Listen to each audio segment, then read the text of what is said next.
Hello दोस्तों, आप लोग का विजन एकेडमी का यूट्यूब चैनल पर स्वागत है। आज हम पढ़ने वाले हैं प्रश्न संग्रह 1.3।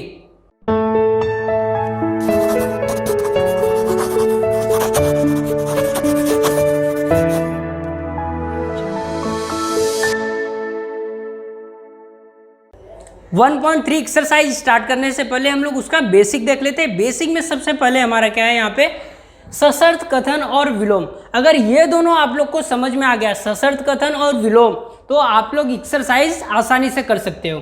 तो सशर्त कथन क्या है, यहाँ पे देखते हैं। जो कथन यदि तो के रूप में लिखे जाते हैं, ध्यान से देखो किस फॉर्म में रहते हैं, यहाँ पे हमारे यदि तो के रूप में रहते हैं, उन्हें सशर्त कथन कहते हैं। और आगे क्या लिखा हुआ यहाँ पे, सशर्त कथनों में यदि से आरंभ होने वाले कथन को पूर्वार्ध कहते हैं। ये चीज आप लोग याद रखो। क्या कहते हैं हम लोग, पूर्वार्ध कहते हैं जो यदि से आरंभ होता है, और जो तो से आरंभ होने वाले को क्या कहते हैं हम लोग, उत्तरार्ध कहते हैं। मतलब सशर्त कथन क्या है हमारा, जो यदि और तो के रूप में लिखा जाता है। जो यदि के बाद रहेगा उसको हम लोग क्या बोलेंगे, पूर्वार्ध बोलेंगे, और जो तो के बाद रहेगा उसको हम लोग क्या बोलेंगे, उत्तरार्ध बोलते हैं। अब नेक्स्ट आता है यहाँ पे हमारा सशर्त कथन का यही डेफिनेशन है।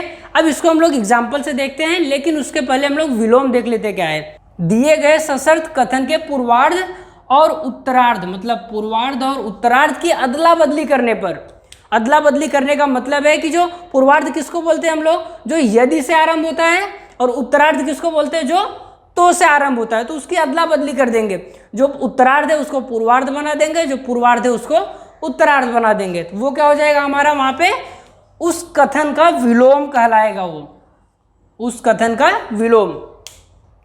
जैसे यहाँ पे देखो एक एग्जाम्पल मैं लिया हूं, समचतुर्भुज के विकर्ण परस्पर लंब समद्विभाजक होते हैं। ये हमें एक स्टेटमेंट दिया रहेगा, एक वाक्य दिया रहेगा। अब इसको हमें सशर्त कथन और विलोम में लिखना है। तो सशर्त कथन में कैसे लिखते हैं हम लोग, जो यदि और तो के रूप में लिखे जाते हैं। तो यदि और तो के रूप में इसको लिखना रहेगा तो कैसे लिखेंगे हम लोग, यहाँ पे इसको लिख सकते हैं,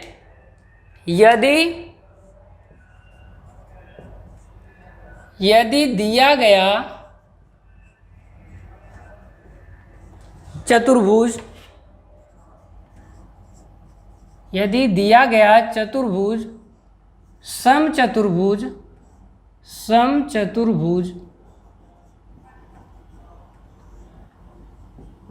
हो, तो अब ध्यान से देखो यहाँ पे यदि आ गया हमारा, यदि यहाँ पर आ गया, दिया गया चतुर्भुज समचतुर्भुज हो, तो वाला पार्ट आ गया।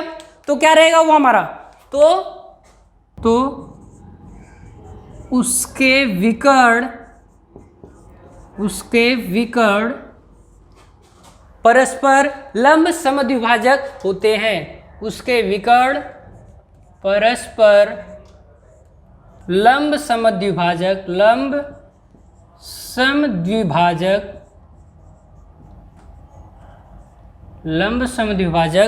होते हैं।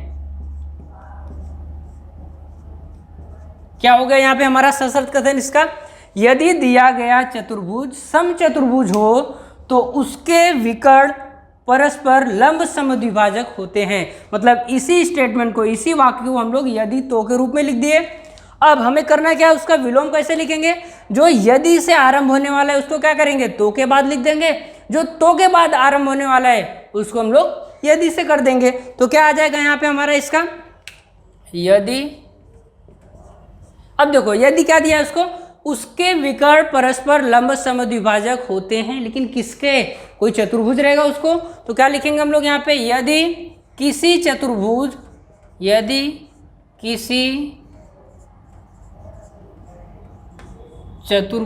के विकर्ण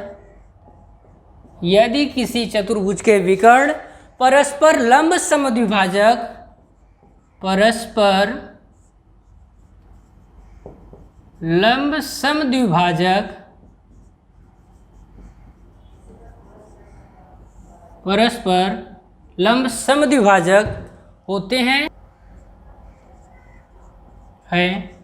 तो वह चतुर्भुज, यदि किसी चतुर्भुज के विकर्ण परस्पर लंब समद्विभाजक होते हैं तो वह चतुर्भुज कौन सा चतुर्भुज होगा हमारा, समचतुर्भुज होगा। तो वह चतुर्भुज समचतुर्भुज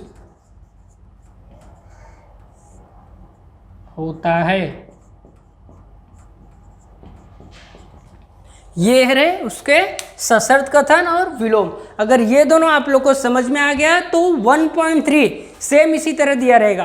क्या दिया रहेगा, हम लोग को एक कथन दिया रहेगा, उसको बोलेगा उसका यदि तो के रूप में लिखो। किसमें लिखना है, यदि तो के रूप में, मतलब हमें सशर्त कथन लिखना पड़ेगा। और क्या दिया रहेगा, या तो बोलेगा उसका विलोम लिखो। तो हम लोग को इस तरह से इसको लिख सकते हैं। अब हम प्रश्न संग्रह 1.3 को स्टार्ट करते हैं। पहला क्वेश्चन क्या दिया है यहाँ पर, हम लोग को निम्नलिखित कथनों को यदि तो के रूप में लिखना है। किस में लिखना है, हमें यदि तो के रूप में लिखना है, मतलब सशर्त कथन में लिखना है हमारा। तो क्या दिया हमें, पहला वाला, समांतर चतुर्भुज के सम्मुख कोण सर्वांग सम होते हैं।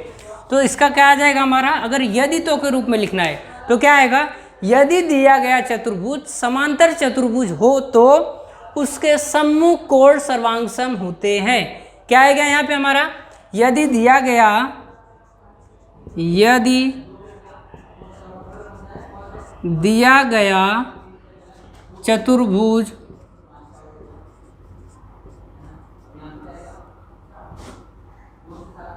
समांतर चतुर्भुज, यदि दिया गया चतुर्भुज समांतर चतुर्भुज हो तो उस चतुर्भुज के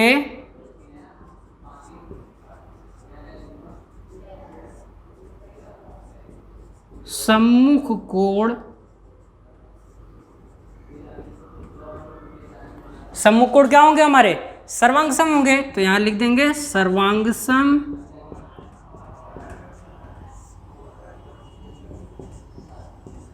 होते हैं।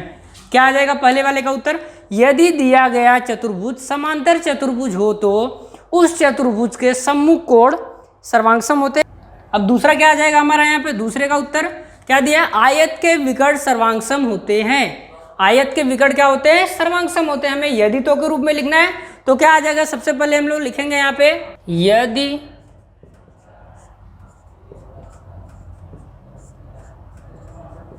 दिया गया चतुर्भुज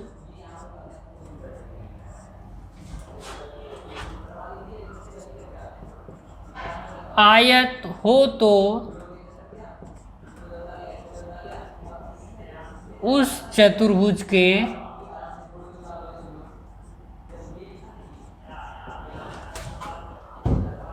विकर्ण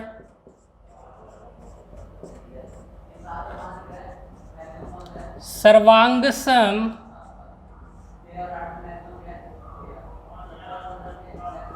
होते हैं। क्या आ जाएगा हमारा, यदि दिया गया चतुर्भुज आयत हो तो उस चतुर्भुज के विकर्ण सर्वांग सम होते हैं। तो यहाँ पर देखो हमारा यदि आ गया और ये तो आ गया।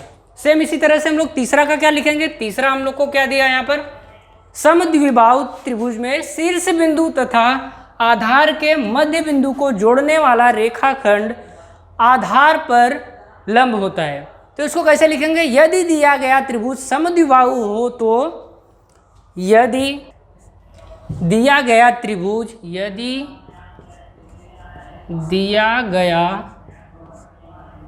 त्रिभुज, यदि दिया गया त्रिभुज समद्विबाहु त्रिभुज हो तो, दिया गया त्रिभुज समद्विबाहु त्रिभुज, समद्विबाहु त्रिभुज हो तो, आगे क्या आ जाएगा हमारा, यदि दिया गया त्रिभुज समद्विबाहु त्रिभुज हो तो उसके शीर्ष बिंदु तथा आधार के, तो उसके शीर्ष बिंदु, उसके शीर्ष बिंदु तथा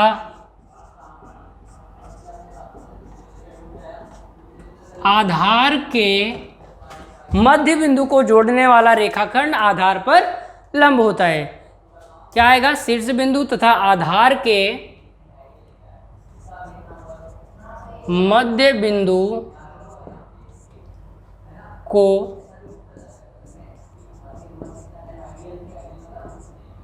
जोड़ने वाला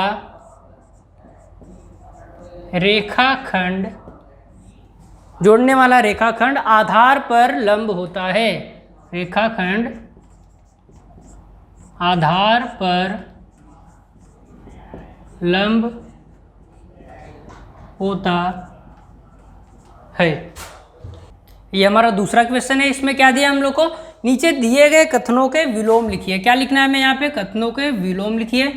तो क्या लिखेंगे, सबसे पहला क्वेश्चन क्या दिया हम लोग को, दो समांतर रेखाएं तथा उनकी तिर्यक रेखा दी गई हो तो एकांतर कोण सर्वांगसम होते हैं। तो इसमें हमें कुछ नहीं करना है, सीधा सिंपल है, लिख देना है। क्या आ जाएगा इसका उत्तर क्या आएगा, उत्तर फर्स्ट वाले का क्या आएगा, यदि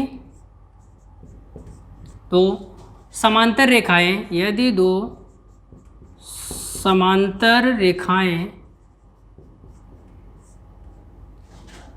तथा उनकी तिर्यक रेखा दी गई हो तो बनने वाले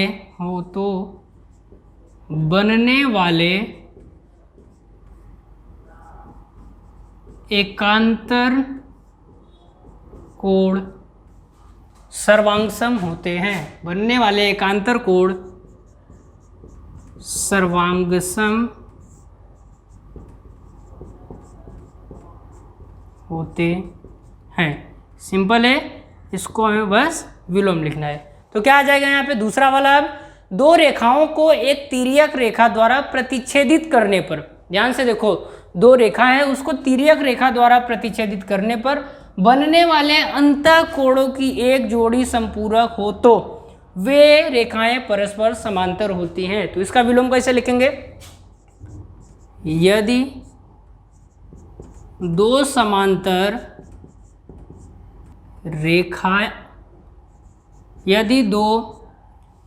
समांतर रेखाओं को एक तिर्यक रेखा द्वारा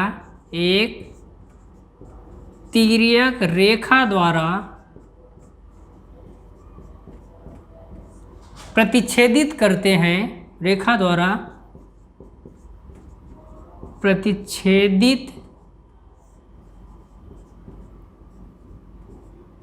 करते हैं, तो बनने वाले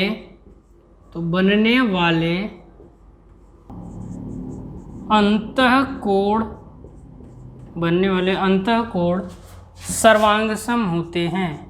अंतःकोण सर्वांगसम होते हैं। तीसरा नेक्स्ट क्या आ जाएगा हमारा, तीसरा क्या आएगा, आयत के विकर्ण सर्वांगसम होते हैं। अब आयत के विकर्ण सर्वांगसम होते हैं, इसको हम लोग पहले वाले क्वेश्चन में देखें, पहले वाले में भी किए हैं। तो यहां पर क्या आ जाएगा, यदि किसी चतुर्भुज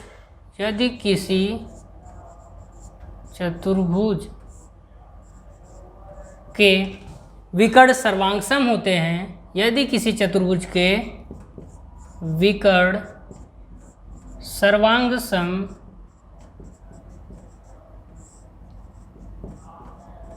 होते हैं तो वह चतुर्भुज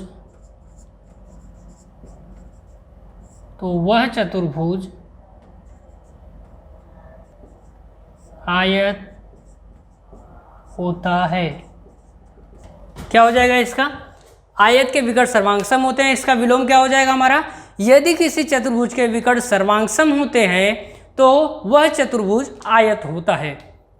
यहाँ पर हमारा प्रश्न संग्रह 1.3 कंप्लीट होता है। नेक्स्ट वीडियो में हम लोग चैप्टर नंबर 2 स्टार्ट करेंगे।